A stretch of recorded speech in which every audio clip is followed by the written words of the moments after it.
একটু অটো রিক্সার সাথে আর একটা ধাক্কা লাগছে, এই ধাক্কা নিয়ে প্রায় 2.5 থেকে 3 ঘন্টা মারামারি।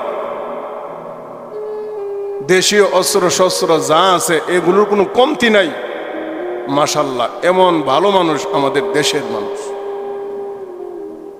কিছুদিন আগে আবার সরাইল 1 না 2 জন মারা গেল না? এই হইল আমরা মুসলমান। তাহলে এর ভিতরে এই অবস্থায় আমার রোজা, নামাজ, হজ, যাকাত, ফিতরা, সদকা কি লাভ হইব মনে করে?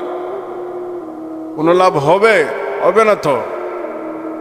আমরা তো সিপাই পয়রা রোজা রাখি, চিপাই পয়রা নামাজ পড়ি, সিপাই পয়রা মসজিদে আসি। কি কন, মিছা কথা কইছি না বানায় কইছি? আমরা চিপাই পয়রা, চাপে পয়রা মসজিদে আসি।